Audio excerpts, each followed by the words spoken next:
اور خبر آپ کو دیں گے، پیپلز پارٹی کے سیکریٹری جنرل نیر حسین بخاری نے اسمبلیاں تحلیل کرنے کی بجائے مدت پوری ہونے کی تجویز دے دی ہے۔ کہتے ہیں کہ اسمبلیوں کو تحلیل کرنے کی بجائے ان کو مدت پوری کرنے دینی چاہیے۔ آئینی مدت سے چند روز قبل اسمبلیاں تحلیل کرنے سے اچھا پیغام نہیں جائے گا۔ مزید تفصیلات حاصل کریں گے ڈان نیوز کے نمائندے نادر غلامانی سے۔ نادر، بتائے گا ان کی جانب سے تجویز میں مزید کیا کہا گیا ہے؟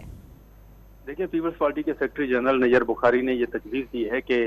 حکومت جو ہے وہ اسمبلی ڈیزالو کرنے سے کی بجائے جو اسمبلیوں کی مدت ہے وہ اسمبلیوں کو مدت پوری کرنے دی جائے، اور اس حوالے سے ان کا کہنا تھا کہ آئینی مدت پوری ہونے سے چند روز قبل اسمبلیاں تحلیل کرنے سے اچھا پیغام نہیں جائے گا، اس لیے یہ بہتر ہوگا کہ اسمبلیاں اپنی مدت پوری کریں، کیونکہ اس حوالے سے یہ بھی واضح ہے کہ الیکشن کمیشن اور سیاسی جماعتوں کو یہ معلوم ہے کہ جو حکومت ہے اس کی مدت کب ختم ہو رہی ہے، اس لیے الیکشن کمیشن کو بھی مزید جو دن ہیں ان کے وہ درکار نہیں ہوں گے، کیونکہ ان کے علم میں پہلے ہی ہے کہ اسمبلیوں کی مدت جو ہے وہ ختم ہو رہی ہے۔ ساتھ ہی ساتھ ان کا یہ بھی کہنا تھا کہ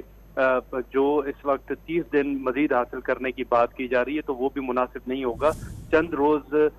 جو ہیں وہ مزید حاصل تو کیے جا سکتی ہیں اسمبلیاں تحلیل کرنے سے، لیکن اس سے اچھا پیغام نہیں جائے گا اگر اسمبلیاں جو ہیں وہ تحلیل کی جاتی ہیں، تو اس لیے انہوں نے یہ تجویز دی ہے کہ ذاتی رائے کے مطابق اسمبلیاں تحلیل کرنے کی بجائے حکومت اسمبلیوں کو مدت پوری کرنے دے، اور جیسے ہی جو آئین کے مطابق مدت بنتی ہے اس مدت کے مطابق حکومت کی وہ مدت پوری ہو جائے اور اس ڈیٹ کے مطابق الیکشن ہو۔ اور انہوں نے یہ بھی کہا ہے کہ 12 اکتوبر سے آگے جو ہے وہ انتخابات نہیں جانے چاہیے۔ جی،